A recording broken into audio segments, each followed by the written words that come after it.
जिसुमरांग गाते को इंगी मनोज हंसदा और मिटन बाइबल ना पार्ट इन गुगा तबना जे ध्यान तबना अंजमा निर्मन 31 और 15 रे नुका ऑल कना जे 6 दिन दो आम कमी में और 7मा दिन दो जिरो में चेदा से नुआ दो इन्या पवित्र दिन कना और जहां नुआ पवित्र दिन रे कमिया उनी निश्चय गी गुजु उयुत्या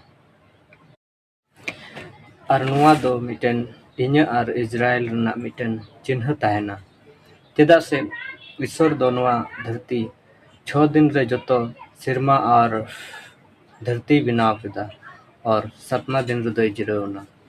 नुआ गे ईश्वर कथा दो सहा ताहेना चेदा एंते ईश्वर ना पुराना नियम रे नुन कटेज ताहे कना अगर हम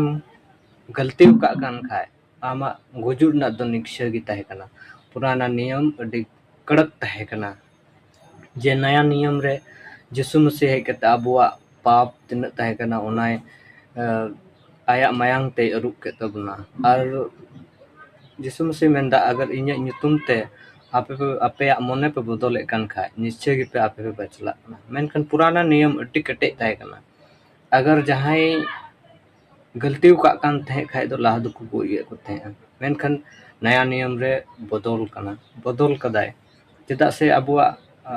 आबु संगे ईश्वर दो अडी रंगा दुलारदा ओनाते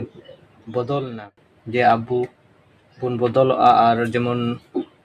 आबु मने बुन बदल दबुन और मोयता नपाय तबुन शांति और सुकून ते नुआ धरती बुन ताहे दाड़वा और ईश्वर दो नुआ गे खोजो कना गे शांति और सुकून से इन रन गिद्रा को ताहे चेलका आबु रन गिद्रे बड़ी कमी रे बको चला उनका गे ईश्वर होय खोजो कना जे आबु मतलब के बड़ी कमी रे बबन चला तो ओनाते ईश्वरा नुआ वचन दय मेंदा जे आपे मने बदल पे आपे चाल चलन बदल पे आपे जतो चीज बदल पे जेमन इनी खुशी दाड़ेवा चेलका आबु रन गिद्रा अगर मौज को कमिया कान का उनको आबु गो बाबुन रस्क कना उनका लका गे आबु मौज बुन कमिया उनका लका ते ईश्वर दे खुशिया आबुआ जीवन रे बरकत हजुआ खुशी हजुआ खुशी तबुन ताहे दाड़ेवा ना धरती रे जतो को गे जसुमरांग इन सेखन और नेक्स्ट वीडियो रे इन अपेरन मनोज हंसदा इन नगन कना